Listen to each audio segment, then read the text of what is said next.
I think I've never heard about the word bougie before. Have you?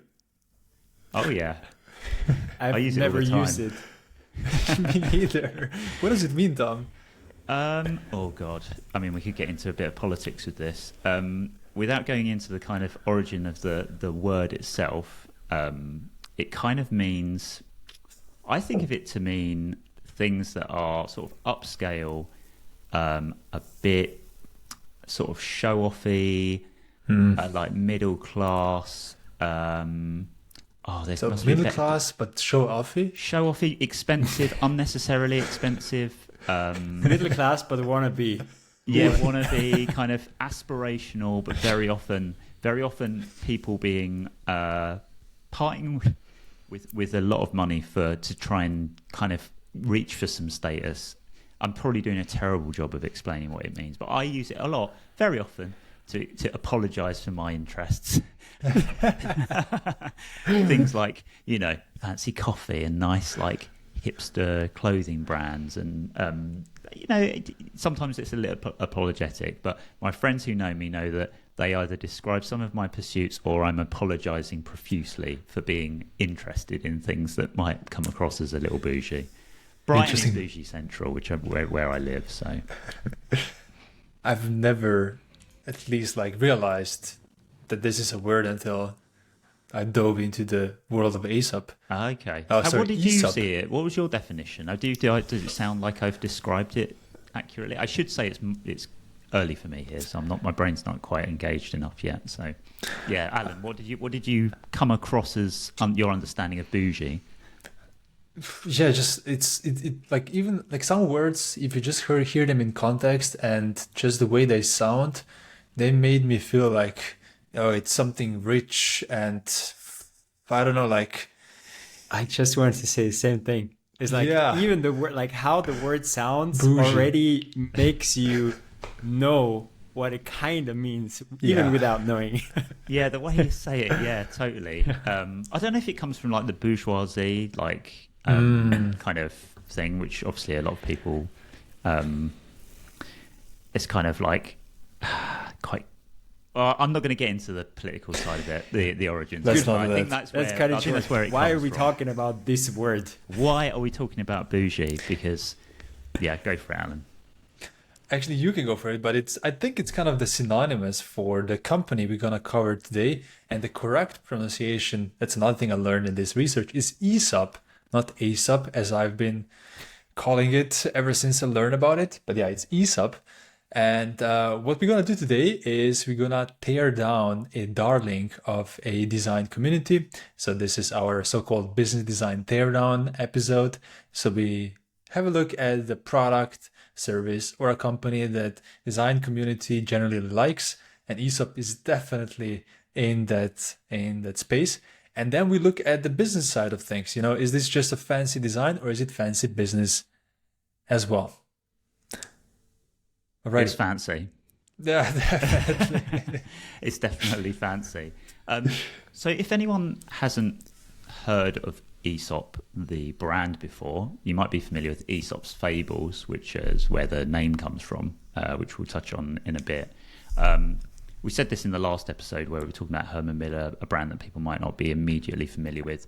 I would recommend pausing this podcast, have a very, very quick Google, look at the website, quick image search, and I think you will very quickly understand what a role design plays in this business.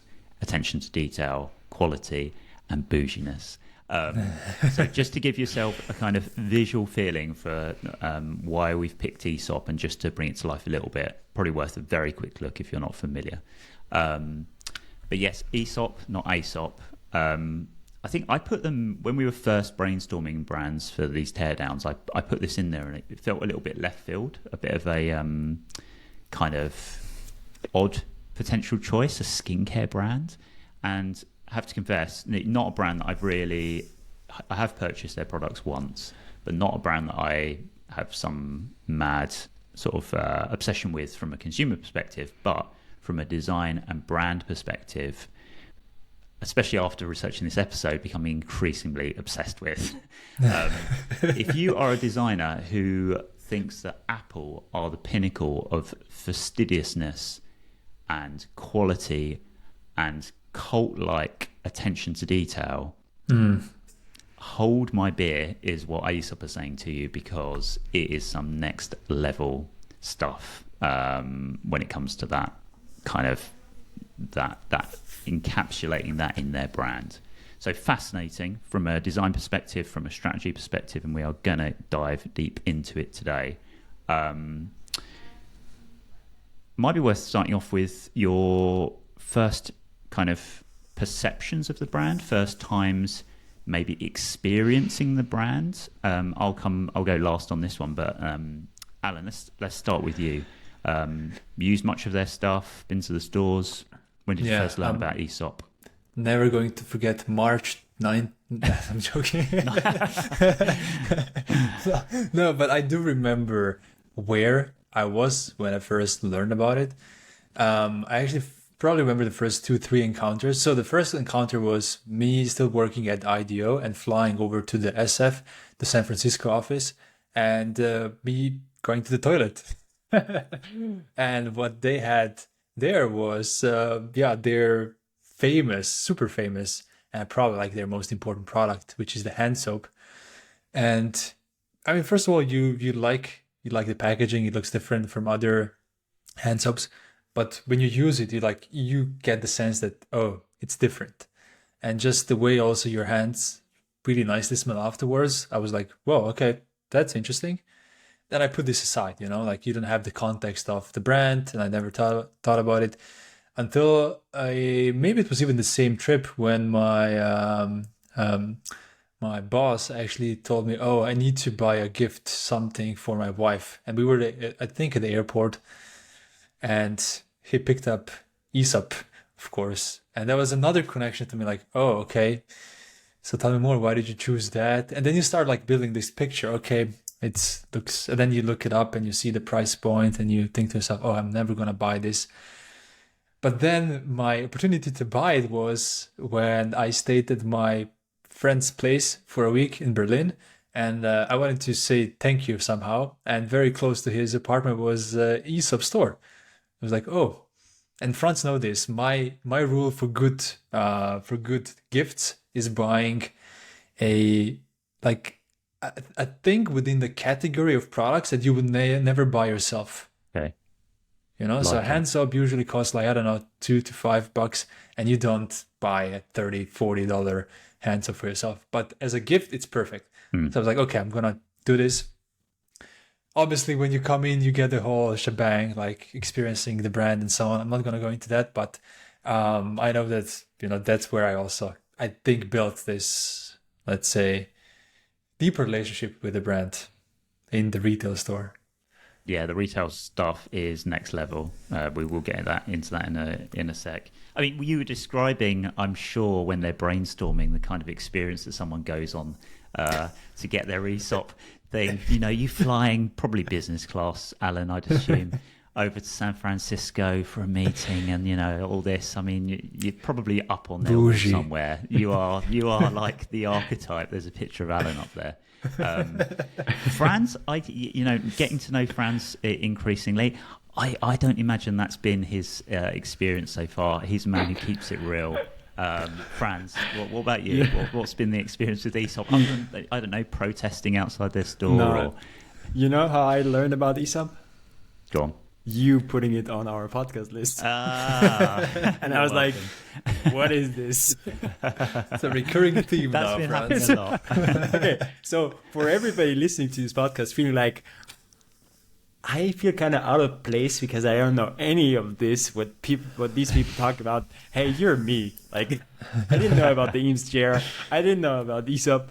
And then I was like, okay, I obviously was not going to buy an Eames chair for our last episode, but I was like, okay, this is a soap. And yes, it's expensive. So I was debating with myself and I was like, yeah, maybe I should buy one just for the prep of this podcast. And I had this chat with Alan and he was like, yeah, go for it. Let's just do it. It's really nice. It feels great. And it makes sense for the podcast. So I went on their website. I created an account. I was like, okay, yeah, I can do $35 for a hand soap. I was this close to buying it when they put 10 euros shipping fee on it. And then I was like, no. And I abandoned my cart. So that's my story with Aesop. I was so close to buying it, and I decided not to, because I mean, I was able to convince myself to spend $35, but then 10 euros for shipping. No. That's too much, isn't it? That's me. Welcome to France and Worlds. Well, Franz, I think we should all take a leaf out of your book a bit more. I'm disappointed that you did not make the journey from Salzburg to Vienna to go to the store. I don't know, the train journey maybe costs less than 10 euros, but they do have a store in Vienna that looks beautiful, I have to say, and that is going to be a theme that we get into. So no soap for you, Franz. Nope, nothing. Keeping it real. But yeah, I still learned a lot in the last few days. So good stuff. Also, not knowing anything about it before. So, and I don't want to get mischaracterized as someone who only is interested in these like high-end brands, because let me just say, cannot justify the cost of most of them. But I think, in all seriousness, they both of the, particularly Aesop, demonstrate that you can go high end, you can have the incredible attention to detail, and then if you stick to that lane and have absolute dedication to it, there is an audience, there is a big opportunity for revenue there. This is not a niche brand. And I think regardless of whether you're interested in buying the product, you might think it's ridiculously expensive, and most people do, myself included. There's an enormous amount to learn from how they do things, and that's what we're all about. I didn't want people to think that my house is full of Herman Miller chairs and polished soap. It is not. I think that's another archetype they have, Tom, is like people who want in their lives, but they just buy like a product here and there. Yeah. Or you know, it's aspirational. You can take things from it without completely kind of getting brought up in the brands. My first experience of Aesop was actually the store opening in the town where I live. So they have this interesting strategy where when they're trying to decide where to open a store, they actually take over a few storefronts in the area, and they will kind of see how the community engages with them in those different areas, understand whether they're feeling welcomed, what the local kind of scene is like. And I do want to dive into the stores bit a little more later. And they had done that. They had taken over an area in the North Lane area of Brighton, and had like the store branding up ready to open. And I was like, that's interesting, and saw the store kind of being built out. And I assumed it was a bookshop. I think the Aesop thing, I was familiar with Aesop's fables from a child and school and things like that. And just the aesthetic felt like, we have a brand over here called Waterstones, like a slightly more high-end sort of bookstore. And I was like, oh, brilliant. Like, that would be very cool. And then when it opened, I was like, not what I expected at all. And yeah, ended up wandering in there and having a little nose around, and sort of was just blown away by the experience, which we'll get into a little more. I have bought one Aesop product in my time. I won't be rushing back based on how it impacted my skin. But yeah, that was my first experience, was the in-store one, which is really central to the brand for sure. So what did they do, Tom? So they opened 4 stores and they just stick to one? No, or did they just don't put, open like, 4. posters? They put up like posters and branding and like window coverings in a few locations. They've done this a few times apparently. In Brighton, I had only been familiar with the one store that I kind of walked past, but the brand just piqued my interest. I mean, the typography, the name and everything, it was really curious. So yeah, and the location is fascinating. But we're going to get onto that in a moment. But yeah, Alan, if you before we started recording, you had a bottle out of shot. Like, let's have a look. What have you got there? So first of all, this is a gift to me. So this seems to be a recurring theme. Yeah. So yeah, it's not something you buy for yourself, but yeah, we got it as a gift. And the funny story is now we're keeping it. Like it's being in the shelf, and we're waiting to move to. We're just moving to a new house, so we're gonna use it there. I Right. was just talking to my wife, like, is this something that we should put in the guests' bathroom or the main one? And the funny thing is, it like that's also their stories. Like it's a guests' bathroom thingy Right. to put in. But yeah, here it is. So you want to talk about it? What is it called? Resurrection something? Resurrection aromatized hand wash, and then there's always the French one underneath it. Yeah, the French text as well. I can smell it through the camera. It's Yeah, delightful. What's the quote on the bottle? Oh yeah, there's normally some sort of inspirational poet's quote or something. Is it a William Morris quote maybe? I don't find it. It says a superior cleansing gel for hard-working hands. Yeah, That's I for you, don't, I don't friend. think that's Doesn't sound like a quote. famous quote. We'll come back No. to that. Yeah. We'll let Alan. No, study really, for there is a no little quote while. on the bottle. I don't see it. Maybe it's No, on the inside label when you ingredients. finish it. Little Little it's, delighter. Maybe it's in this Oh, pouch. fancy pouch as well. If you're listening It's to always. this, Alan's got a nice canvas bag. That Oh, it there's came an in. invoice as well. And an invoice. Dread to think. There's a That's gone receipt. as a business expense through DMBA, I assume. No, it was a gift to us. Oh yeah, it was a so, gift. They've left yeah. the invoice in there. Interesting. In case we wanna switch it. So switch it back. They just want you Cash to it know out. how much they spent on you. In case you want to cash it out. Yeah, cash. Yeah, put it on eBay.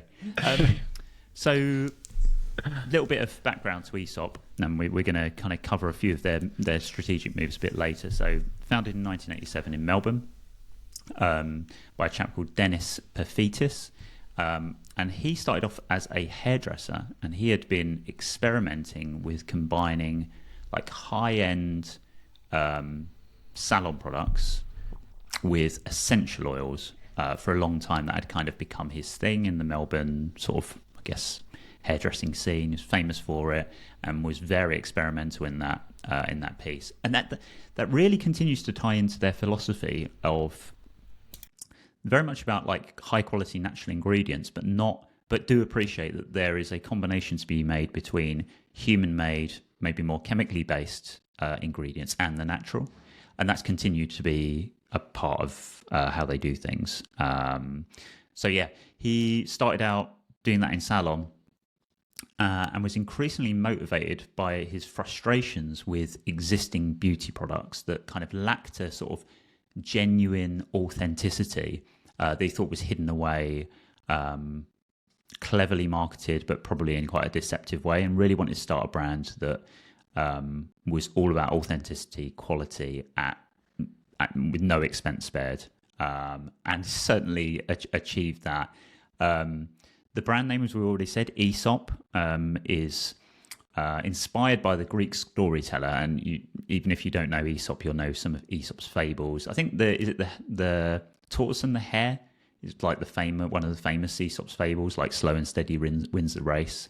There are others out there, but it was a bit of mockery of the kind of highfalutin claims that sort of modern beauty brands were making. I'm not clever enough to really understand the philosophy around that, I'll be honest, but I take their word for it. So yeah, the kind of product philosophy of fusion of like traditional botanical wisdom and this modern science has prevailed throughout, and really comes through in all of their storytelling and just looking on the back of the bottle. You know, there'll be things you absolutely recognize in there, and things that you're a bit like, don't know. So yeah, in summary, they've been on this big journey of blending art, science, and nature in beauty, and have gone from being this sort of upstart indie brand to an absolute enormous player, which is incredible given price point, the fact that strategically they position themselves so far away from that like mainstream beauty piece, and we will get into that, but a real case study in differentiation strategy, and how important it is to kind of stay in your lane if you want to have like the kind of impacts they've had. So unless anyone's got anything else to add about the initial background, because I know we will no doubt talk more about some of the stages in the growth of Aesop. I was going to... Did you mention the year when it was founded? 1987. Exactly. It's important to also know that this is not a new brand. No. Yeah. It's just not super old, but it's like already, what is that, 30 plus years? Yeah. 34 years. Yeah. Getting towards middle age. Has been quite a while since it is around, right? And the founding story itself, I think it is super interesting, right? So you have this huge company now that was founded out of a person's hair salon. So it was basically a saloon which was also selling products for a pretty long time, right? And that was, I think that's I would say also, I mean, the roots, we just talked about the roots of coming from a hairdresser, of being born in Melbourne, of being, quite small. But the root in itself of this company, I would also say, is like the focus on the product, right? So they did start out with hair care products. They ventured into hand care, body care, skin care. I think now it's also mouthwash and post-poo drops, something like this. So they do those, do they? They do. Okay, now I'm interested. Apparently work. I don't know. As I said, haven't bought any. But also this, I would say this product focus and paired with this name of Aesop is really interesting because it reflects just this product or how these products feel, right? The focus on storytelling, on kind of wisdom. We're doing something that is natural, but it's also science. It's kind of timeless. We focus on quality. We focus on design. We don't focus on something that's, let's say, really based on trend. So this is a real deep product focus. And as you said, the product focus is not all natural, right? There is, it's not only, let's say, plant, it's science and plants together, essential oils, laboratory made ingredients, always in the highest quality. And the interesting thing is that also their packaging, when you see it, when you have a look at it, it conveys quality, right? It conveys, I don't know, you don't look at this packaging and it says hair wash. It also doesn't say anything else. It just says, it looks a little bit like from a pharmacy. It looks like somebody made it by hand. It looks like craft. It looks like quality, right? So no distractions. Only clean brown bottles. If you have video on, then you have seen the bottle that Alan actually also put into the camera, or you just have a quick Google. Basically, everything is dark brown with these white and black labels, Helvetica font. Like you look at their website and you're like, has somebody forgotten? No, actually, it fits really well. Okay, so after a while, you really get it. And also these great quotes, right? Again, they're going into this intellectual corner or niche that is kind of, all encompassing this brand. Even though I thought there was a quote on every single bottle, but now we learned that there is none on your head wash. But speaking of quotes about the bottle, did you see what the CEO of Aesop has said about the packaging? He's got some great quotes. I don't know if I've seen this one though. Oh, but not sure if you've seen this. So he talked about them as ugly brown glass jars, ugly ducklings, and on a set of shelves, our products didn't really do anything. Which is like, wow, okay, that's not how I perceive these packages, like these bottles at all. But his point was more like, hey, if we are trying to sell our product in the same space as all the other companies are, then it like looks bland, you know. Yeah. But we'll come later how retail stores play into that. But I was just surprised that the CEO of your company is saying ugly brown glass jars. Yeah. Yeah. That is unexpected. I have not heard No. that quote, I have to say. And, Actually, let's right away talk about this. Or Tom, did you want to say something? no, in a moment I'm going to get into some of the kind of design-focused reasons that Aesop is so interesting. But yeah, go for it. Yeah, I mean, it's an interesting thing because your CEO says, well, this is kind of an ugly duckling, and this packaging is an ugly duckling, and he actually has a pretty good point about it, because he talks about this when he told the story of their, let's say, biggest strategic moves, which was from product centered to retail centered, right? So I'm not saying that Aesop has moved away from being product centered in a way, because they are still, right? It's still all about the product, all about quality. They still convey this sense of premium quality. But from a business perspective, from a business model and strategy perspective, they have made a big move from product centered, or let's say not really from product centered, but into retail centered. Because even though this is now a huge brand, it grew really, really slow until the year of 2003. So 2003, they had like 3 million in revenue. So this is like 16 years in business, and you are making 3 million in revenue. So if this would be a VC-backed business, you would be gone. You'd be out. Yeah, it would be out. Like, oh, this doesn't work. Bye.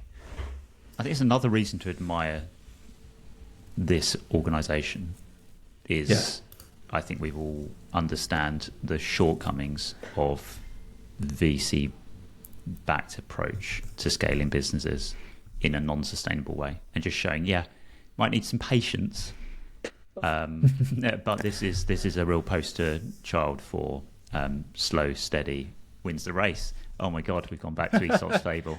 Very nice, Tom. Very nice. Exactly. So let's talk about this retail focus, right? So big strategic move, and coming from a very logical realization that you need to have a look at who you're competing with and where you're competing. So they realized that until 2003, they sold primarily in department stores, right? And they realized that their product didn't really match how they sold it and this business model, because their position in department stores, or their positioning in department stores, it was way inferior to their competitors. Like, for example, L'Oreal or all the other brands that you would find there. Because they just didn't stand out, right?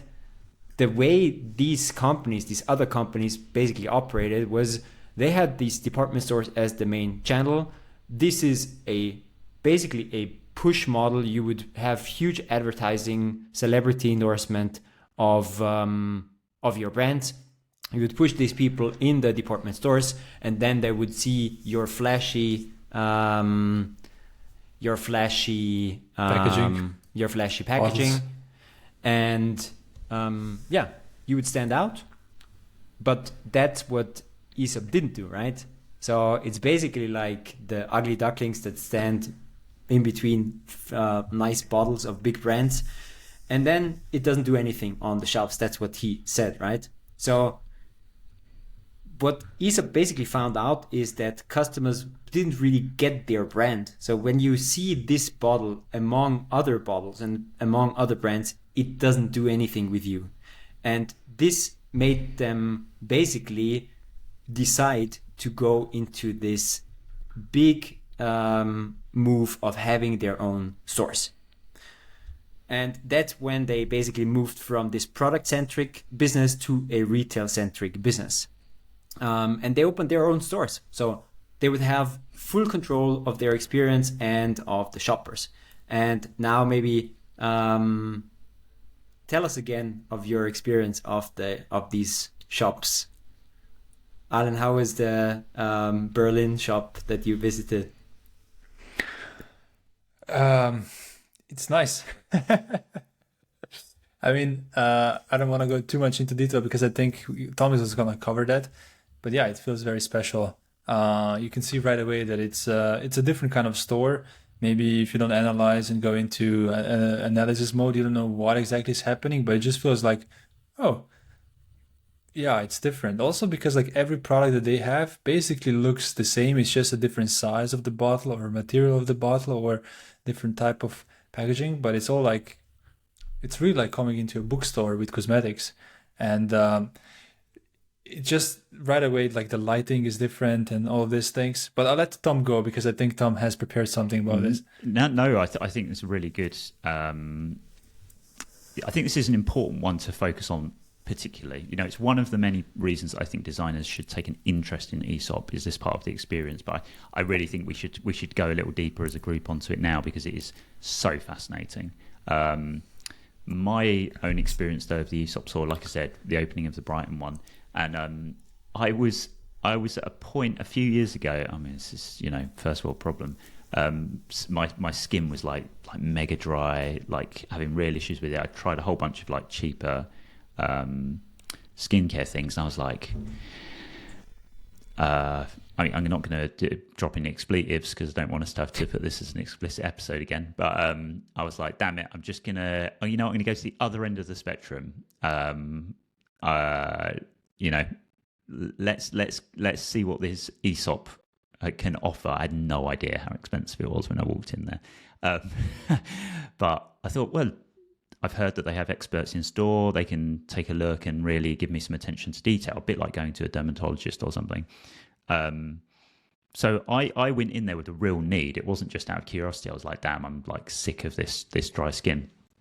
And having been around people who had gone into like department store skincare places, and I'm sure we've all had the sort of pushy sales experience before, not just when it comes to cosmetics or aftershave or whatever. It was an absolute masterclass in sort of elegant hosting of really, I mean, subsequently I've learned that there's a real incredible kind of training and almost slight scripting to how it's done, but it feels so elegantly done that you don't realize it's happening. So I saw that firsthand and it blew me away. I was made to feel very comfortable as a sort of lanky, out of place dude with dry skin going into this store. But the kind of the line of questioning around my needs and like budget and openness to trying different products was really elegantly done. And yeah, they were saying that there's a big part of skincare, and this is a quote actually. Skincare is a physical experience. This is from their architectural manager, Denise Neary. People want to smell, touch, and feel the products when they're trying something new. And Franz, you were going to buy yours online. You would have been missing out on an enormous part of the experience of actually buying this product and making sure it was the right one for you. So all of the stores have like big sinks in there, lots of nice towels. It's like a spa experience going in there. And the person who was serving me was kind of talking me through the range, let me try out a whole bunch of the products, kind of talking to me about the ingredients, and just gave me a real confidence that I was buying quality, buying from someone who understood my needs really well, and it didn't feel pushy at all. Nice. And it was very different, unexpected. Tell you what was unexpected as well, how damn expensive it was. But at the time, You said in the beginning, I wasn't sure how expensive it was when I came in. You definitely knew how expensive it was when you went out, right? Yeah. Of the store. And I was sort of, because they come in these tiny little bottles, so I ended up walking away with these like 3 products that you used one after another. I'm sure people out there would go like, yeah, like apparently if you have a good skincare routine, you have like several things that you do. But they were quite small, but like one of them was like dispensed with a pipette. So they were like, this is going to last you like 6 months. And I was like, you know what, for the price I'm paying, if this is going to last a long time and it's going to make my skin feel better and not be embarrassed by how dry my skin was, then fine, like give it a go. Long story short, it did not make my skin any better. It made it much worse. Sorry, Aesop. It dried the hell out of my skin. So now we know why it's called Aesop, because they sell you on a story. Oh, yes. And we will definitely touch on that, storytelling. So yeah, that was my experience of the just store. On the store clerks. So I found an interview with one of their executives in a store, and he talked about the fact that the way they train their store clerks is that they are able not just talk about the products, which is what every company thinks about, but Aesop, and that's why it's such a strong brand, teaches them to talk about the architecture of the store. So they know who the architects are, they know the decisions that went into the store design. They can't talk about the city, so they're usually locals and can't talk about the city itself. And that's really important part of the brand as well. Is like making you feel like they fit into this city and into this community. Yeah. And I think when I was there in Berlin, they even gave me some tea. You know, like they yeah, they do made offer some you a tea drink. and yeah. Yeah.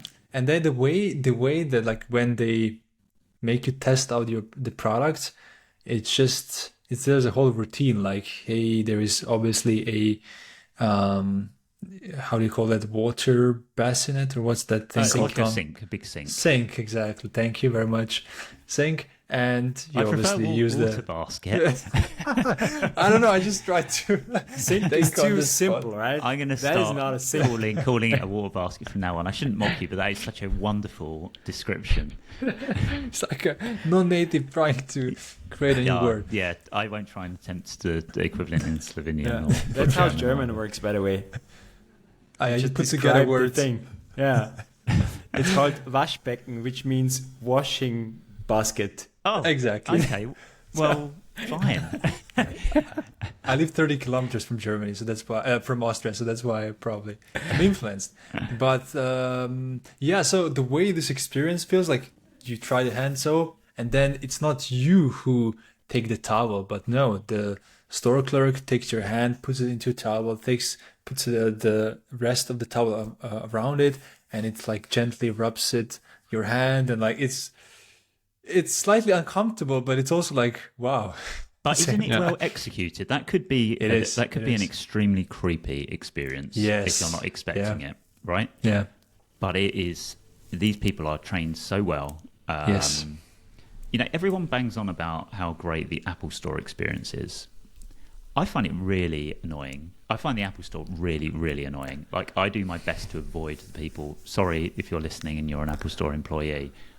I blame your training. It's too much. It's certainly in England, it feels over enthusiastic, over exuberant, and like people aren't reading the room or the customer terribly well.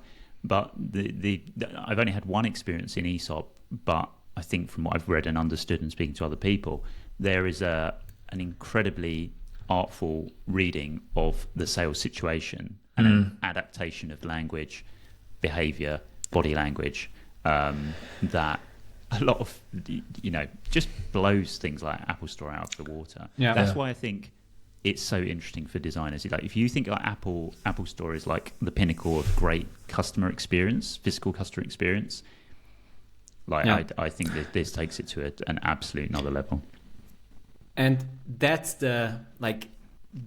now what we are describing is now the customer-centered part of their strategic shift to retail focus, right? So what they wanted to do is make you talk for 15 minutes about your experience of this store. And now they have 289 stores in 29 countries. So this is what the shift from product focus to retail focus means. And there is only two things that are exactly the same, not exactly the same, but that exist in every store, which is their product. Water baskets, right? And the water basket, the sink. Exactly. So every store is basically centered around the sink. There is always, obviously, their products, but apart from this, every single store is different. So everything starts, as Tom said in the very beginning, with the location. It's really carefully picking a neighborhood that is just right, not too busy, but busy enough, not too fancy, but fancy enough. Basically, if you know the city and you hear where Aesop opens their store, you say, yeah, I know where that is. And yeah, that's actually really cool. And they see themselves. Sorry, go on. No, carry on. I'll come back to my point. So they see themselves as actually bringing life to the part of the city that they open the store in. So it almost, when you read about how they pick their location, it almost sounds like they're looking for a place to live for their brand, right? In every single city. It's almost like you as a person would find a flat in an area that you find comfortable.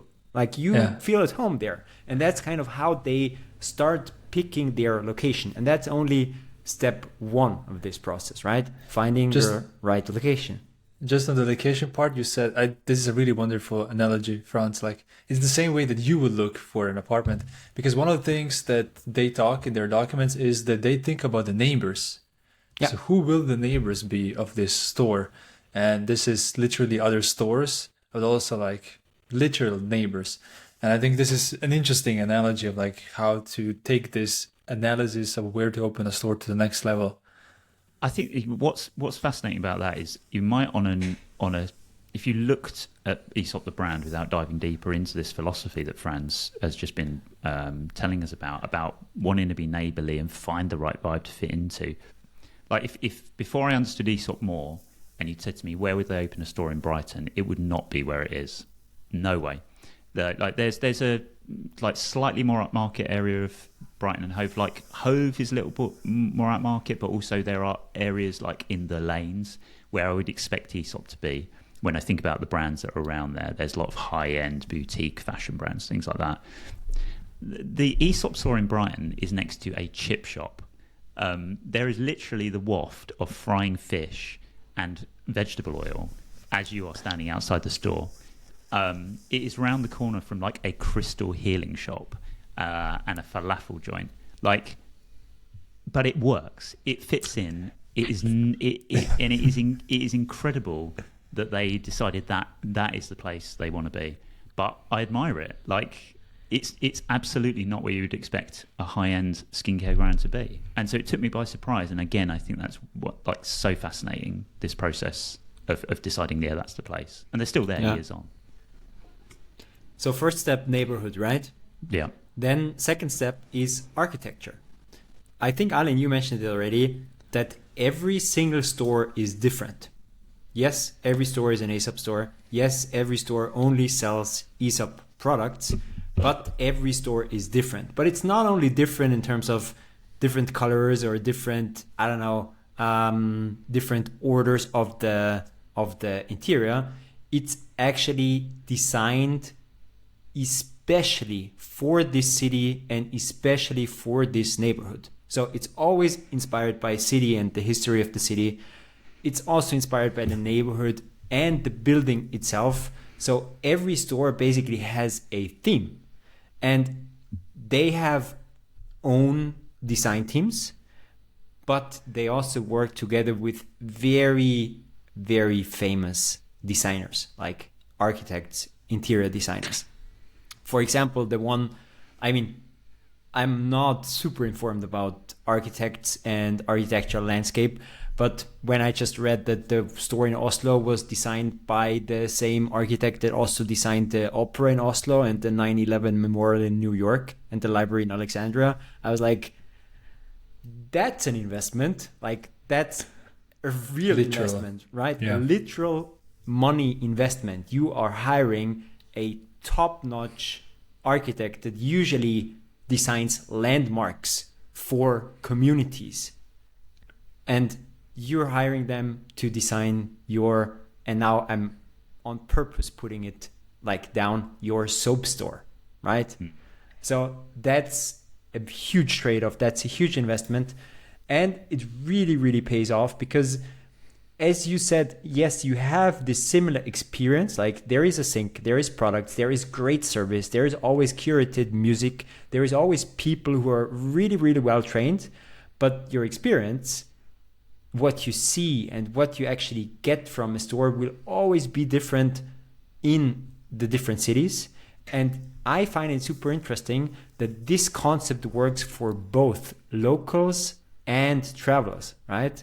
So as a local, or let's start with the traveler. As a traveler, you're like, okay, this fits in here, right? That kind of suits where I am. But the local will even understand it better because they will kind of get the sense of, I didn't expect this store to be here, like you said in Brighton, right? But somehow it kind of works because this neighborhood gives me this sense of being. So I find this super, super interesting. A very bold move when you think of it from an investment perspective, because obviously finding one shop fitter that fits your 280 something stores is a completely different ballpark than finding a local architect, them having a concept that's geared towards history of the city, of the neighborhood, of the building, and then also crafting all the interior, because obviously this unique interior design is not something that you buy off the shelf. So that's crazy. It is, isn't it? Like, how much cheaper would it be for them to just roll out the same floor plan, style of shelving, sinks, all of that, uniform? Much cheaper. And that's what usually brands do. You know, like you hire an agency that helps you create a modular, scalable, affordable design that works across different continents, different cities, different regions. You know, like give me and this results in a generic, beautiful yet generic type of store design. And it's a huge trade-off here. And it's also interesting because what do you want to get from a brand? Recognizability, right? So you want so that's also very counterintuitive because you want to kind of feel at home in a store, right? So I don't know how, and that's the, let's say, counter argument, but I usually go to one kind of supermarket because somehow it's still structured the same way, even if it's in a different city. So you kind of want this recognizability from okay, I know how to shop there, but you also want the recognizability from a visual perspective, right? Your shop is your billboard. But here it's actually completely the other way around. Yes, you have brown bottles, obviously recognizable. Yes, you have the logo, but just in general, the stores, and you can have a look at the stores, look completely different in every other city. And the last Google tip I'll give you, website tip I'll give you, and I guess you have come around this website, Taxonomy of Design. Did you see it? No, I haven't. No. Ashamed to admit. It sounds like something I should know about. Taxonomyofdesign.com. So I'm not going to explain what it is. I'm just going to quote. Taxonomy of Design is a digital compendium of our signature stores, which pays tribute to the creative process, materials, and features that distinguish Aesop spaces, and to the designers and architects with whom we collaborate. I'm going to be on So that's an internal love letter in form of a website to their own store design. Yeah. incredible. Okay. That is next level. It is, and I can't think of a single brand at this scale that does anything like this.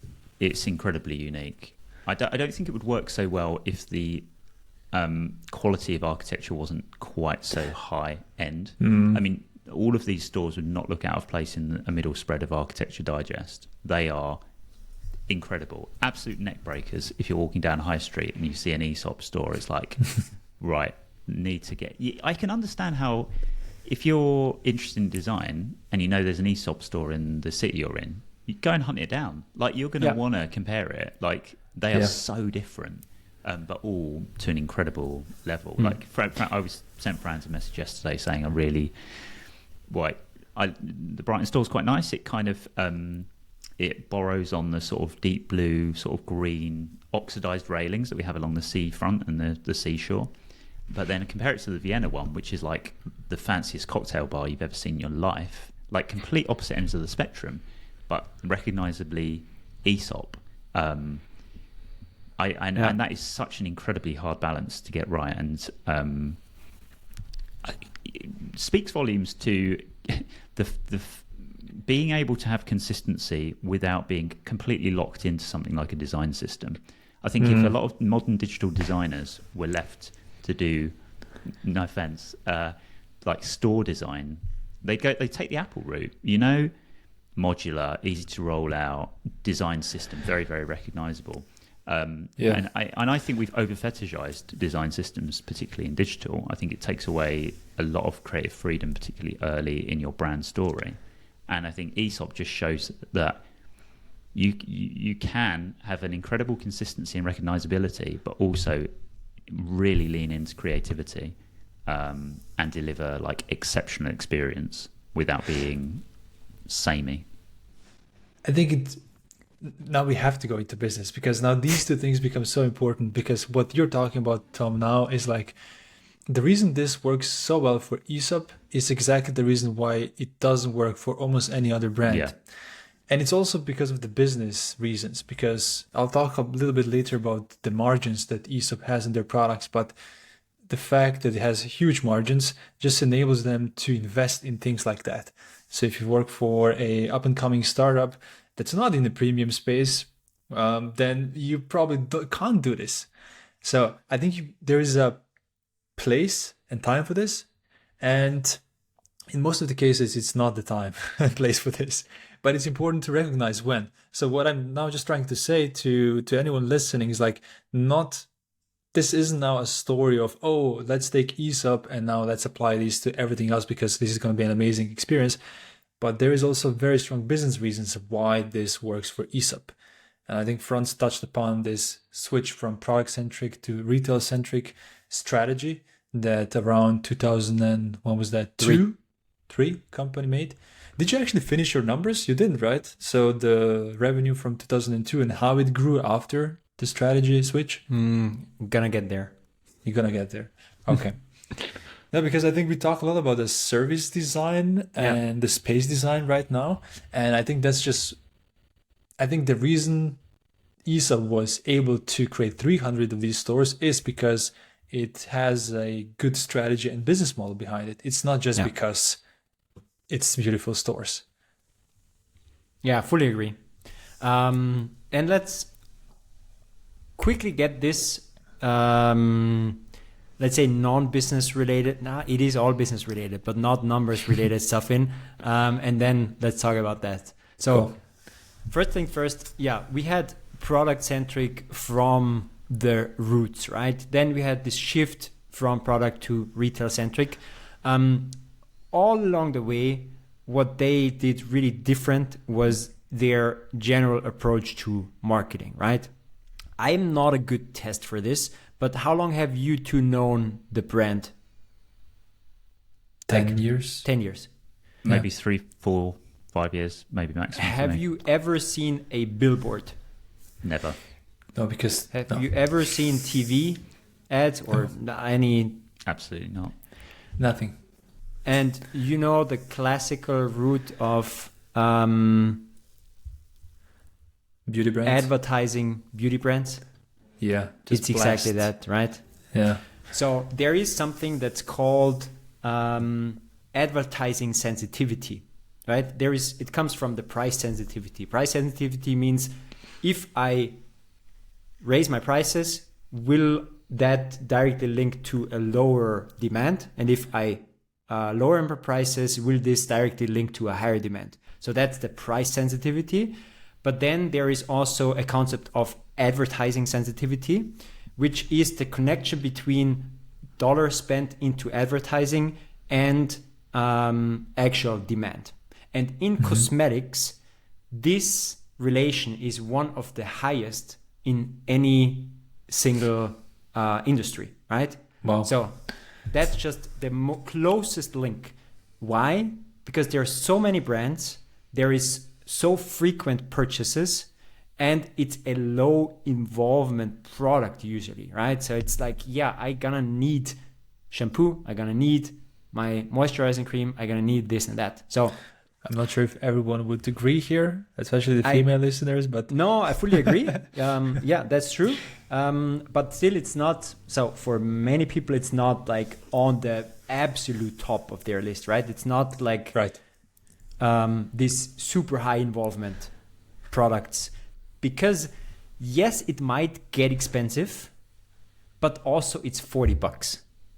Right? If you basically sink your $40, then you have sunk $40. It's not like 1,000 or something, right? So you can make mistakes. So this is why people can try, people switch brands, people basically try out. And this is why there is such a close connection between marketing, expenditure, and demand.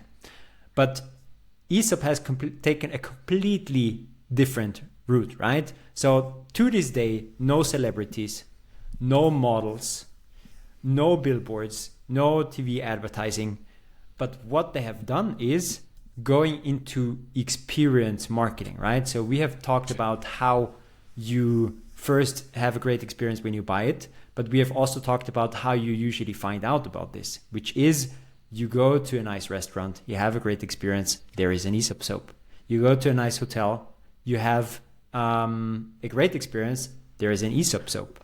You watch a movie, you're not getting an advertising, but you see in succession Schiff Roy using an Aesop soap as a product placement.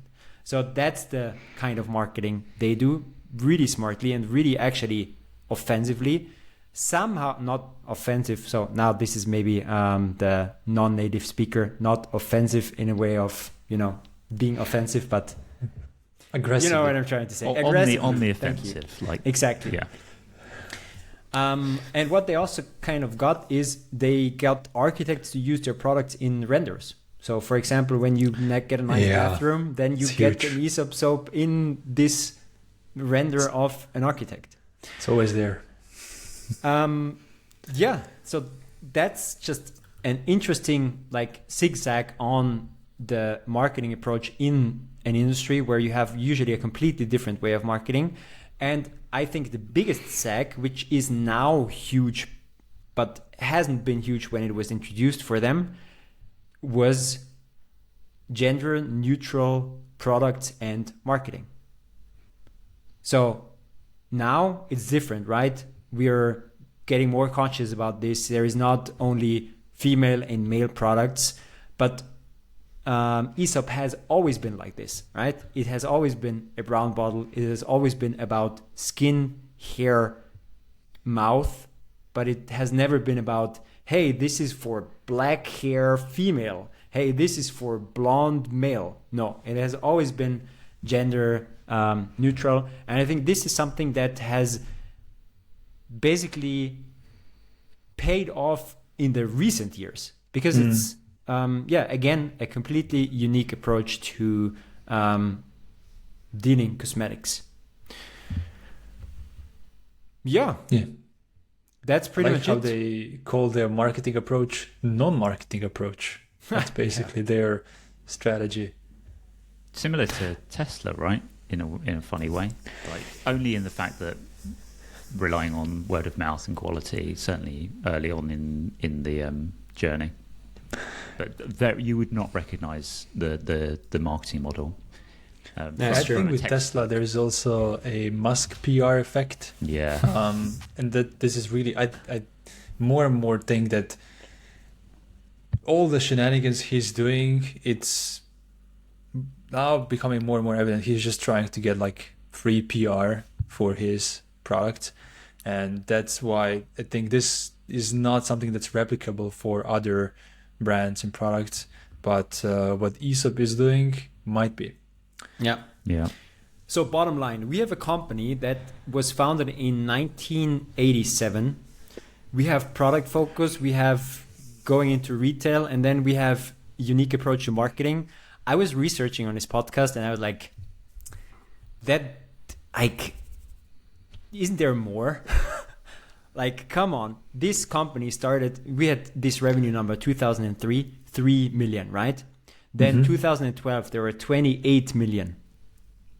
But then 2022, they were at 537 million. So 537 million in revenue, with like not a lot to find for me as the person researching business model and strategy, right? So I was like, where is this stuff, right? I was looking for podcasts, I was looking for interviews, I read some interviews, I didn't find a single podcast where there was an executive interviewed of Aesop. So it was kind of weird, so subtle, only these like strong but few differentiators. But then I found one very interesting interview. Oh, here it comes. Suzanne Santos, one of the first employees, over 30 years at the company. Wasn't she the first employee? Yeah, I think she was even the first employee. And she said, I think Aesop's success has been about the fact that we have said no to more things that we have said yes to. Amen. And that's like, I was like, okay, I get it. I don't need to research any longer, because I was really desperately looking for what did this company do? Where did they take turns? Was there any like fuck ups or anything? Nothing. It was just kind of a boring story. And the only very interesting story is about these stores. And then I got it. Like, this is exactly why this company works. They weigh every decision. Everything is conscious. Another quote, it's important that everything conveys the sentiment and emotion that we're trying to express. And with this brand, it feels like this is not empty words. It feels like, yes, they are doing so few things, and all of them are so tightly considered that it actually appeared to me again. Tom, what is the most well-known fable from Aesop? Oh, I mean, I only know one, and for me, it's the tortoise and the hare. Exactly. Which I hope is an Aesop fable. Otherwise, it looked like an even It more is. of a mug than usual. But yeah, real. So the rabbit is so confident in winning that he stops during the race and falls asleep, but the turtle just continues very slowly without stopping and finally wins the race. So I was like, full circle. Like, this is exactly what you are doing, right? 1987, kind of not even grinding. So everything feels light, but everything still feels very considerate and not a lot of twists and turns, just very focused on the product, very focused on the experience, very focused on their principles. And did you find any principles? I only found principles in one of their videos. Yeah, some principles around design. I think I've got a quote somewhere, but carry on in the meantime. I found principles of business. You mean like authenticity and stuff, or? Yeah. This is just a quote from the founder on the talk.com that completely summarizes this nicely. I think it says, know your own script, write your map and sweat it out. Rise above short-termism. Good decisions deliver joy and value over a far greater length of time. This is baked in. Sorry, we'll come back to the principles piece, but whenever I'm trying to explain good strategy to someone, we talk about trade-offs, but I always talk about it's about what you do, and more importantly, what you don't invest in, which is what makes great strategy, and being very intentional about it. And I don't think there's many organizations that live that and choose that lane and absolutely know to say no to a lot of things like Aesop. So yeah. Sorry, business principles. Did you have some, Franz? I didn't really find some. I just found one video where they kind of tried to market their workplace. Yeah. And they had this one line. So again, really, really weird video, but it hooks you. So there is a video that has just ambient shots of stores, of offices. And in the end, it says something about we do things differently. Come work with us. Our principles are integrity, respect, and intelligence. And that's a 2:30 video. That's it. So, and here it feels like, okay, integrity, respect, intelligence. Putting intelligence into your values is an interesting move. But kind of, it feels like they are the overthinkers in a good way. That's it, isn't it? You're probably paying well in excess of, what you probably need to for most of these products, right? But unapologetically, their CEO, quote, acknowledges that Aesop is not for everyone and instead focuses on catering to the customers who do appreciate not just the efficacy of their products, but their whole ethos. There is no way you would walk into a normal store and say $40 is fine for us hand soap.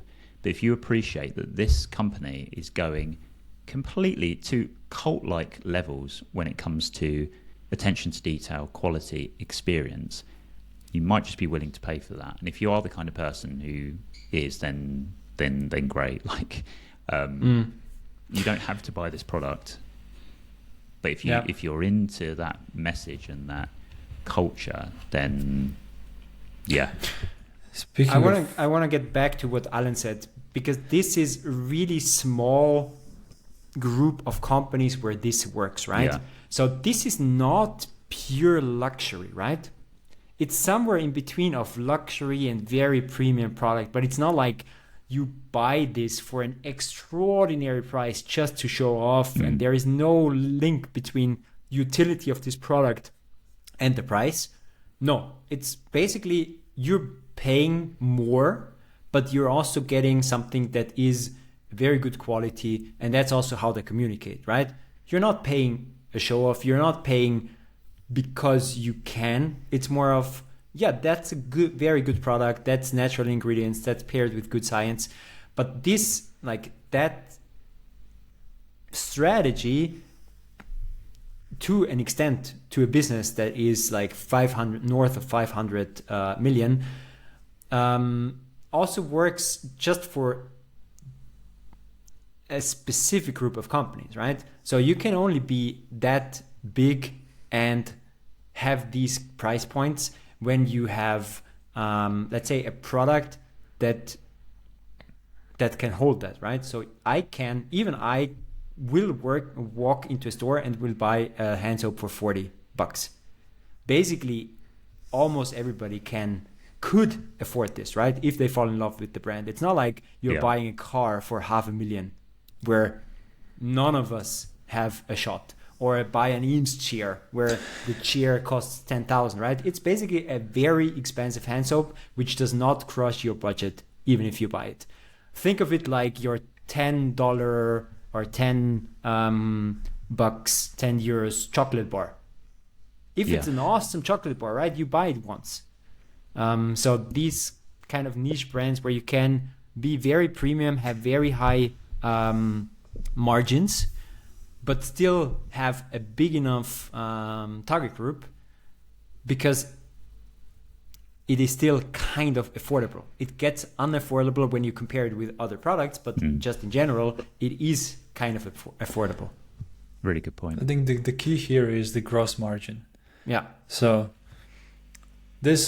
you can play with this only when you can have a product with a high enough gross margin where actually you can mark up your actual cost of a product by 10 times or more, because that's where you have the space to do these things that seem unrational, that seem crazy, and to a business, hey, let's hire architects, let's use these super fancy materials in stores, let's open a store. Even this in itself is a huge cost. All of these things only work when you have enough gross margin. And this means when you need to realize if you're in an industry that has good margins or not. Because if you are in a low gross margin industry, this approach may not work. It's probably not going to work. Yeah, fully agree. Yeah. That might segue us nicely into some of the financials, Alan. Yeah, but before that, Franz, did you have anything else in the strategy part? No? then maybe I'll just add to, have you seen like any stuff about the company's culture? So you talked about these principles and stuff, and to my mind came these principles. So I don't have like a list of principles, but I remember reading that they go to such level of details even for their employees that I'm just not in shock that the end result is such a crazy well designed product. You're For talking example, about pens? when you are, yes, so everyone who works at Aesop must use black moleskin notebooks with black pens. When you're in the office, your phone should be muted, so on a silent mode. In the financial documents, which are usually done in PowerPoint or Excel, and usually have these generic, ugly-looking colors, there's a very specific colors they use for their presentations and for their graphs, and their Aesop colors. And not everyone is okay with that, but the way they put it is like, if you're not okay with this, then you're probably not a good fit. So they go to all these levels of details that is really like unbelievable. Yeah. You must start your emails with dear. They have to end with some pleasantry as well. Yes. It sounds a little cultish, but I think that's kind of what you're buying into. It is a cult. I mean, the product is a cult. Yeah, I think it's a good way of putting it as far as like the desire and the growth. It's been, very cultish,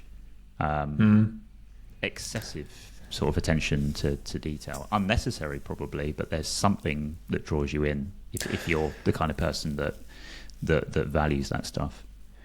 So it's interesting you mentioned unnecessary, because if you read interviews with the founder, Dennis, right? Then he talks about a lot of copycats coming up lately. And his rationale for why they don't come even close to Aesop is because they do things, they copy the surface level stuff from Aesop, but they don't go into these details of how they train people, how their offices, so offices that no one who is buying products sees, how they treat notebooks, like architects and so on. So all of these details come out in the end. That's his view of why this is necessary. Yes, I think as a designer who maybe wasn't familiar with Aesop going into this, you will almost certainly recognize the Aesop aesthetic because it is so pervasive now. You go to it doesn't have to be a high-end like cosmetics store, shelves upon shelves of typography focused minimalistic bottles on shelves. It has become pervasive and actually quite watered down. So if you might not be familiar with Aesop, hopefully you are now an hour in, but you've seen it. It has become de rigueur. But like you say, I could go in and buy one of these other copycats for $5 or whatever.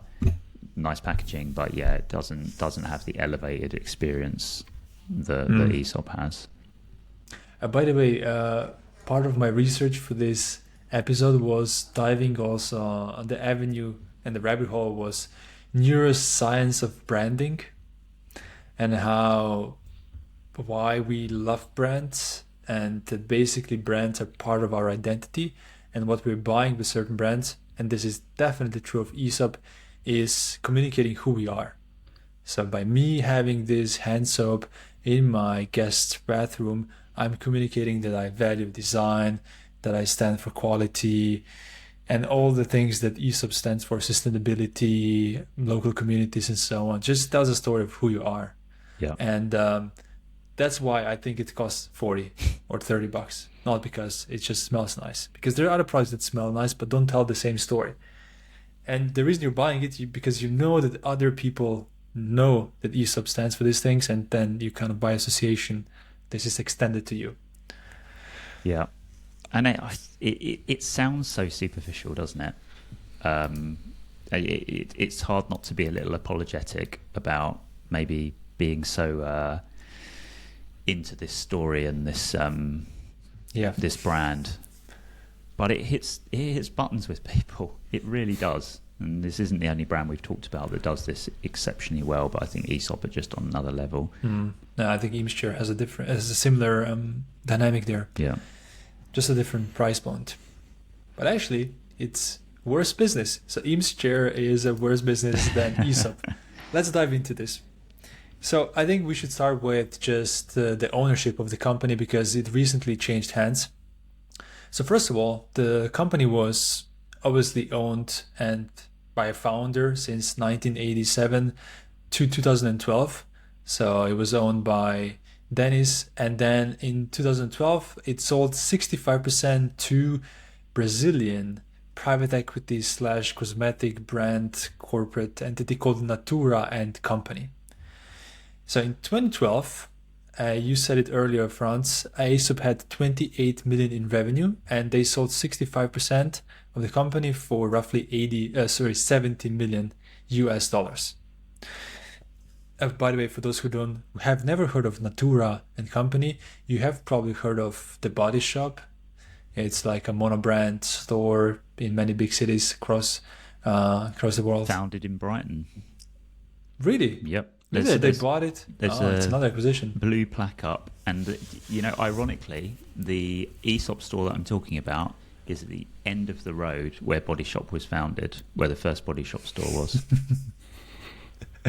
Interesting. When was the Brighton store opened? I'm not 100% sure. I think it was definitely pre-pandemic, maybe 2017, 2018. Right. Well, maybe the location had something to do with the fact that it was the same owner. Wow. Good. Yeah. I mean, that Body Shop isn't there anymore. There's just a blue plaque to say that the original store was there. And there's a plaque. Nice. Yeah. So Natura and Company owns Avon, The Body Shop, obviously Natura, and until recently Aesop. So in 2012, as I said before, they bought 65% of the company for 70 million, and then things went so well that they very smartly decided to buy the whole thing in 2016. It was undisclosed how much that exactly was, but since 2016, it was owned completely by Natura. But this year, in 2023, L'Oréal, so the French behemoth in this space, bought Aesop for a whopping $2.5 billion. And so the joke this is that the largest. The joke is that you could buy 5 bottles of Aesop hand soap for the same price. Where did you read this joke? It was just a bunch of hilariousness going around Twitter at the time of the acquisition.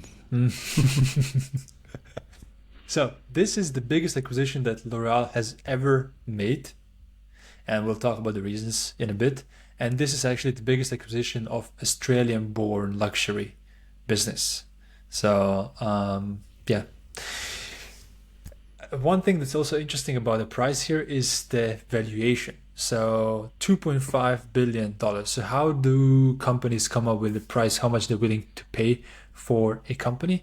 So in 2022, Aesop has made 40 million in revenue. So this means that L'Oréal has paid 4 times the revenue. So this is the multiple. Or in other words, they paid 22 times in EBITDA.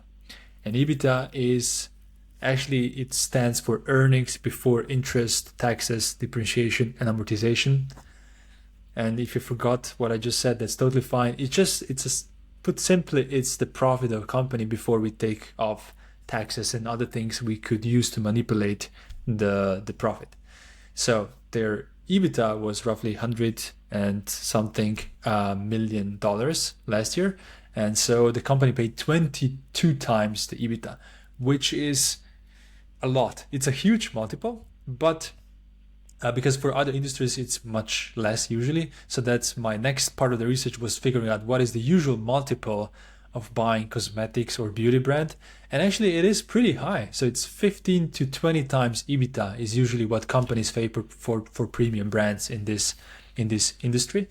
And just to put this in context, that's also a usual multiple of companies buying SaaS companies, so software as a service. And software as a service these days is being seen as the best business you can be in. You have recurring revenue, you have huge gross margins. So if your industry is able to demand the same multiple in acquisitions, so roughly 15 to 20 times the EBITDA. That speaks how good of a business this is. And I'll get to this right now. So we're going to play a short game of which product has higher gross margin.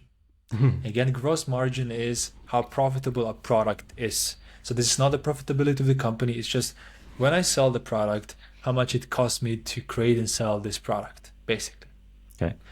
Okay. And we're going to use 3 products to compare these two. So we're going to start with the software as a service company called Spotify. Maybe you've heard of it. No. I'm just joking. Niche cult brand, no idea. So, which company has higher gross margin, Aesop or Spotify? I know Spotify do a great job of not paying artists terribly well, so could be quite high. I'm going to say Spotify. Spotify? You Franz? Following Tom. Actually, Spotify is really awful when it comes to software as a service and gross margins. It's only 25%. Keeping up my hot streak of doing terribly at this game. Okay, then let's go to very well priced hardware. Have you already mentioned the gross margin of Aesop? No, on purpose. I first wanna just reveal the gross margins of other products. So, iPhone. Aesop or iPhone? Which one has a better gross margin? And let me tell you, iPhone has much better gross margin than Spotify. I'll let Franz go first on this one. Honestly, I would have said Aesop, but now, given the order of the game, I say iPhone.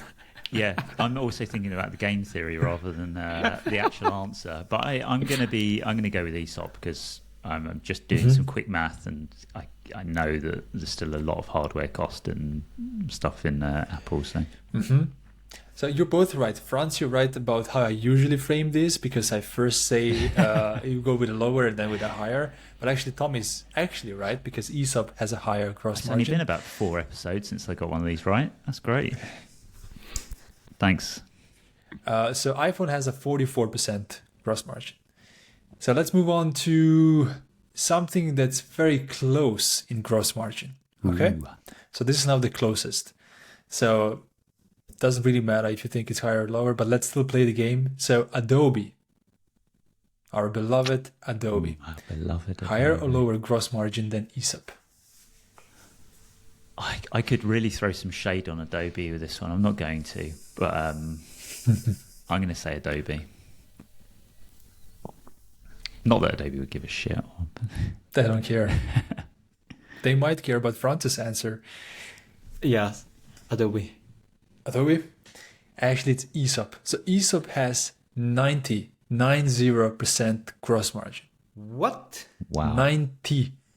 For those of you who are unsure why I'm so amazed, is because I've never seen a product with 90% gross margin. I looked up, I was really tried hard to find something that comes close. I mean, obviously you have certain like insurance products or maybe financial products, but even SaaS, good SaaS product, software as a service product, is between 60 and 80%. And Aesop luxury is is 90. usually 60-ish, right? Yeah, you remember Sonos? I think Sonos like 45 or something, 45%.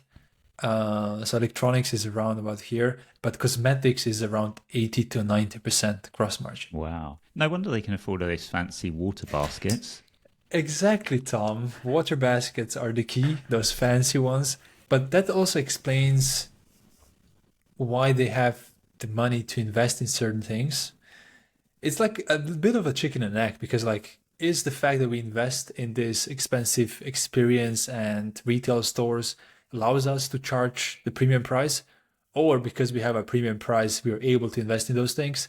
And in this case, I think they have the best of both worlds, because first, they're in the business where even cheaper products have really nice gross margins, but because they are a premium player in this space, they have even better economics than other companies do. And that's part of the reason why L'Oreal is acquiring this unbelievable, truly unbelievable company, not just from design perspective, but from the business perspective as well. So, sorry, Tom, go on. No, go on, mate. I mean, you just said that's part of a reason why L'Oreal is acquiring this, right?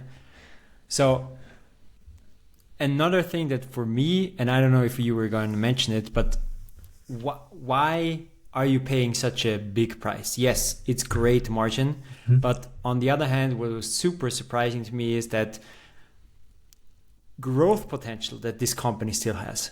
Yes, I want to go there.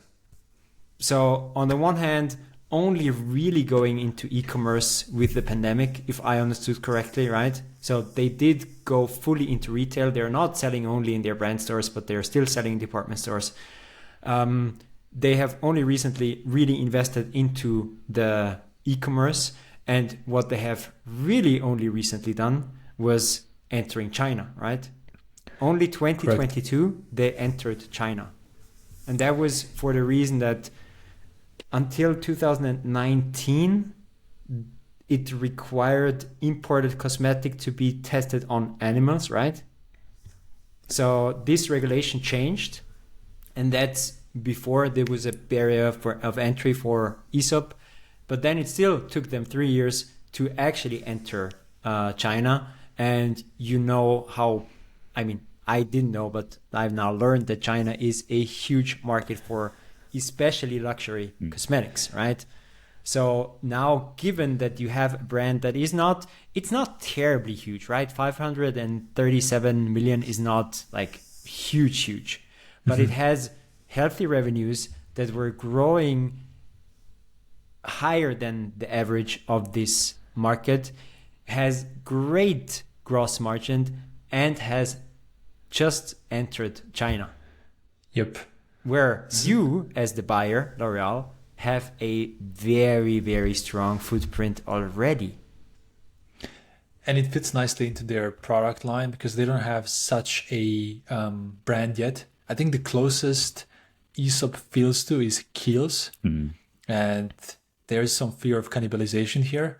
But I think what you brought up, Franz, is the main reason they're buying it. It's like still so much potential left. And they were very open about it. Like, so if you read any press releases during the acquisition, it always, you can just command F for China. Yeah. It's always there. It's always China and retail. We own China two things. It's China and retail. And this is what we're going to do with this brand. And it's a marriage of these two things. Not retail, just to give you travel retail. Sorry. Travel retail. China and travel retail. That's the two keywords. And let me give you some numbers on the growth because it's impressive. So from 2003, so from 1987 to 2003, company grew from 0 to 3 million. That's not a lot, you know, we can all agree on this. But from 2003 to 2012, the company grew to 28 million, which is 25% yearly growth. Which on any given year, it's not a lot, but if you do this for, in this case, 9 years, you see the big difference.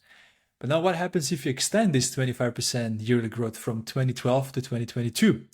And actually you add even a little bit higher growth because from 2012 to 2022, this 20 to 30-year-old company grew 35% year over year. Wow. That is huge. It's very hard to find these like companies that are this old growing this fast for so long. You can have a year or two where there's a huge bump, but only the best brands and companies endure huge growth for such a long periods of times. Even the best startups, they usually have certain years when they're doubling. In the beginning, there's double, triple, maybe kind of as a rule of thumb for good companies. But after that, you know, it starts tempering at like 20, 30%. But doing this for 20, 30 years, it's crazy. It's literally crazy. So yeah, why would anyone sell a company like this? Are you going to tell us? That I will. That's the crazy thing, right? You have... So...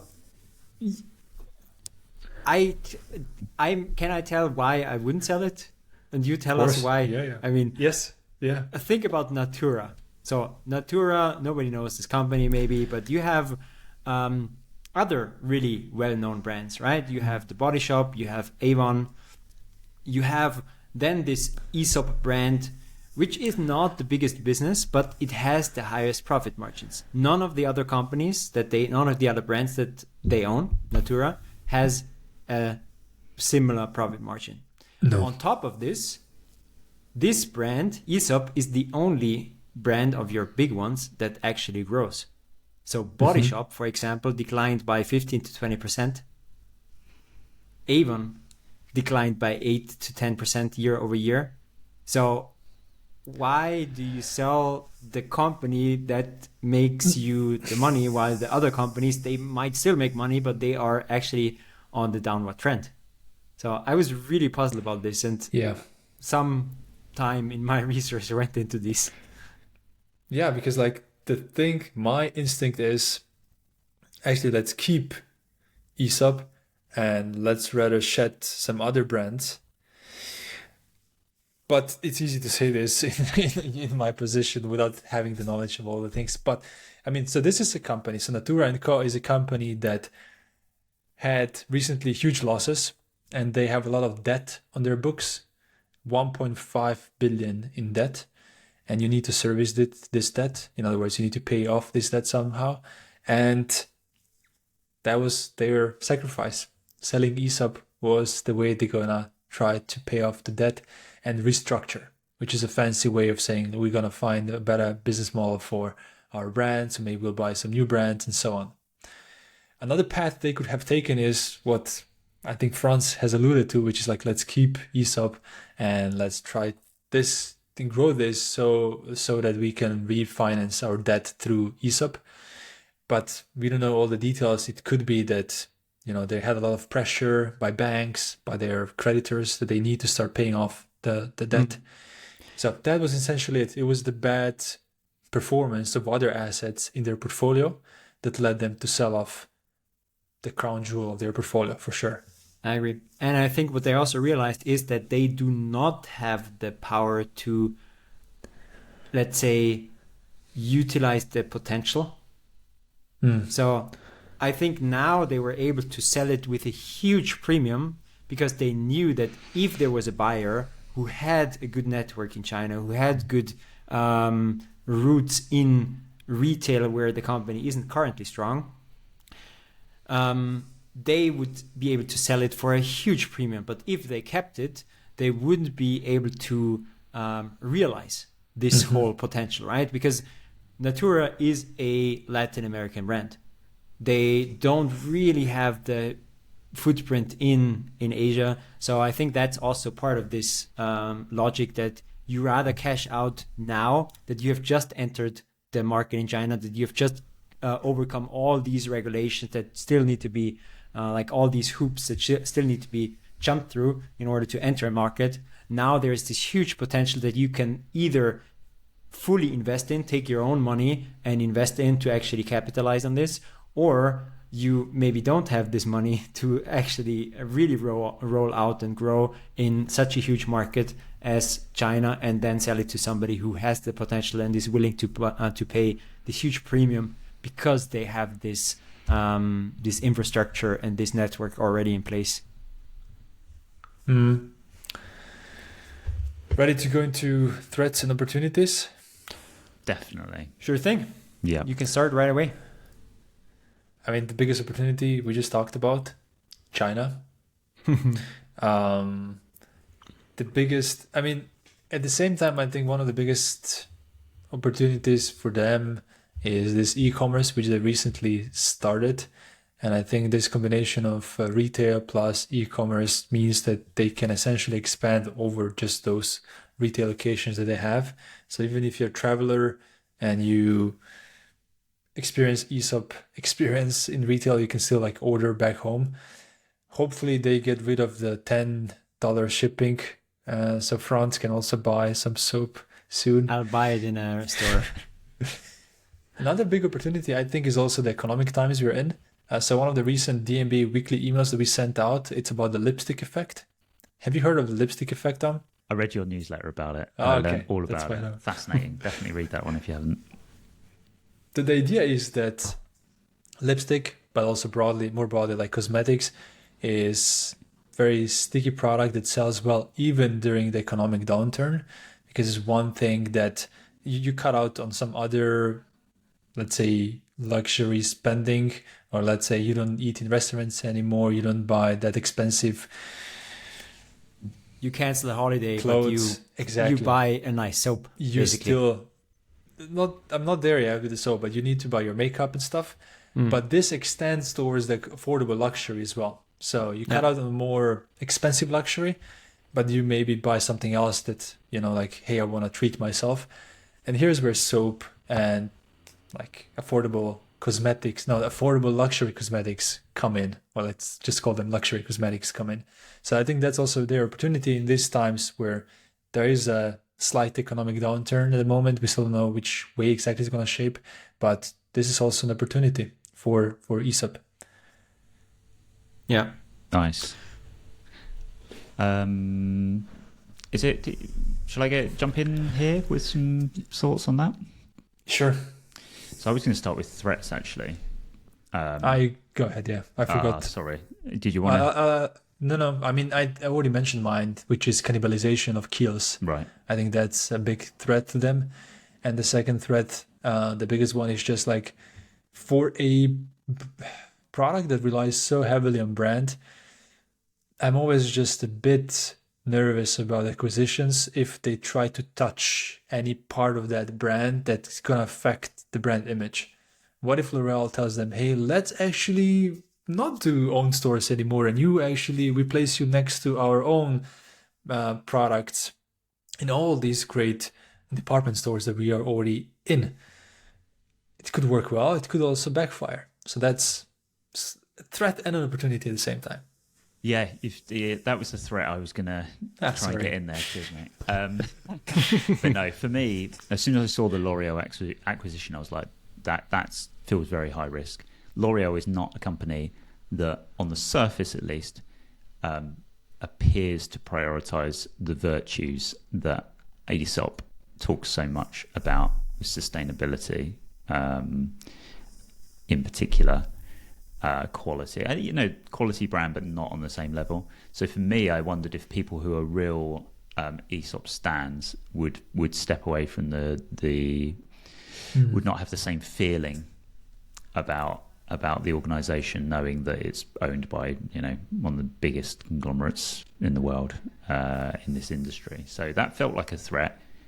Not sure, based on what you've been talking about on growth numbers, and that's played out so far. When was the acquisition? Was it last year or the year before? No, this year. And these numbers. Year? Wow. Yeah, so these numbers still don't account for the growth of this year. I thought it was last year.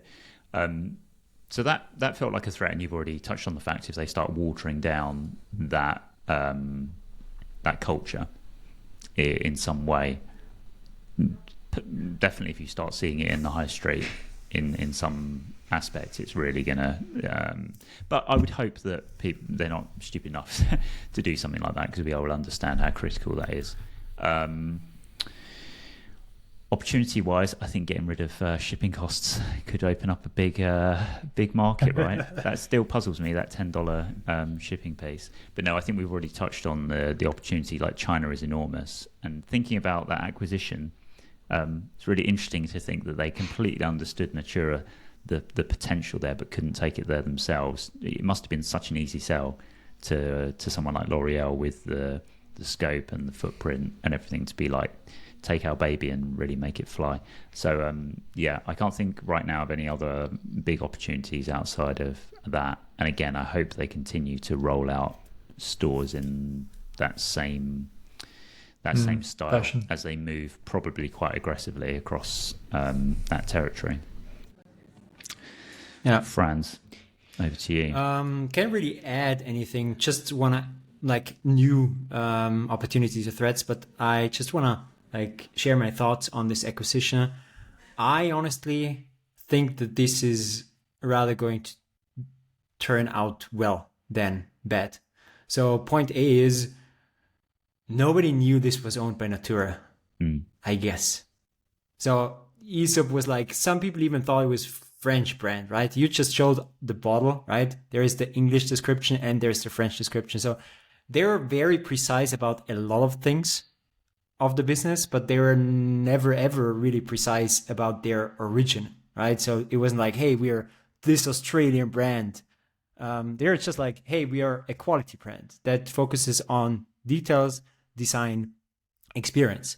So I think this, and many people are just not interested in who buys whom. Yes, it's a business news. Some people will read it. Most people will ignore it. Nobody will be ever asking the question when they enter an Aesop store, who owns this company? So I think for consumers, that's very peripheral knowledge. Then second thing is, I think especially these cosmetics conglomerates and let's say also high-end conglomerates, they know very well how to manage diverse brand portfolios. So just have a look at LVMH or Unilever. Like you don't know what's all Unilever, right? Until you just turn around the box. I guess they won't even write L'Oreal on any of the boxes, right? So here I think they know how to manage that. And finally, I think this retail network that L'Oreal has in place is just a huge upside for them.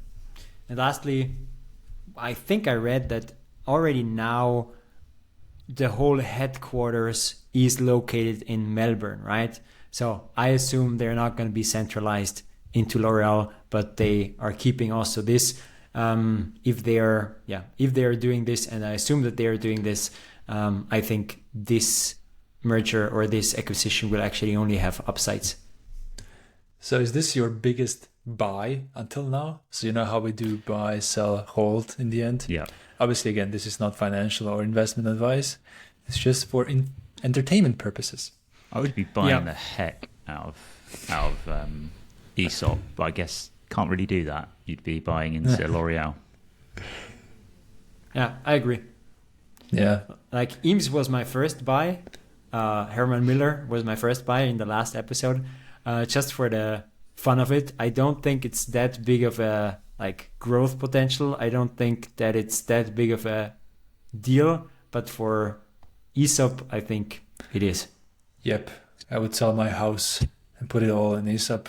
This is the best one we covered in the teardowns for sure until now. In terms of the potential and just even the current numbers. It's not like it's now not making money and it might be profitable in the future, but it's already great design and business, and it has a lot of potential to be even bigger. Yeah. This is a great business already. They did not need to sell to survive. It's like, take our baby, don't mess with it, just throw your resources at it and it's going to get even bigger. What a fascinating business and brand. Yeah, I'm so happy we did this one. Yeah, me too now. Because when reading it for the first time, they really had to convince me to actually do this, because I was like, come on, that's cosmetics. I'm not interested. I don't know the brand. But now I'm like, that was nice. Really cool to learn about it. And I want to go into an Aesop store. Oh, get my hands washed. How long does it take to get to Vienna from Salzburg? Not terribly long, like 2.5 hours by train. Okay. As long as we can get you a ticket for under a tenner, let's send our friends out to Vienna. And actually, my visit to Vienna is long overdue. There you go. So having lived there for 12 years, I haven't been there in a while. Should go back, meet some friends, wash my hands. Good idea. You can all go there. You can all meet go some and friends, hang wash out. my hands. The next topic in the next theme of my visit in Vienna. And we've talked about the store experience being so interesting. I'd love to hear from listeners what their in-store experience, if they've been has been like. Has it been the same as ours? What is it about Aesop? And is there any comparable? Yeah, I would love to hear about. Have you also had other experience that you're like, yep, that is exceptionally good? Yeah, worth paying. It's funny for. because we wanted to do a hospitality based episode, and this one turned out to be hospitality because of the retail store. Yeah, it's like a spa, the retail store, isn't it? It really is it's a really good way of putting it. It feels like hospitality. And, there's that quote we talked about earlier about being a great host. That's what these stores are trying to make it feel like. Cool. I think that's all, right? Yeah. Hans and Tom, anything else on your list? Oh, I think this is one where we could just talk for hours about design and stuff, but we will hopefully we've whetted enough appetites to go and dive deep into the design side of things, because there's a big well of fascinating design decisions and high quality design to salivate over. So you're welcome. Pun intended. Big well. The big well, yeah, the big water basket, which is now what I'm going to call sinks from now on. So Water basket. thank you.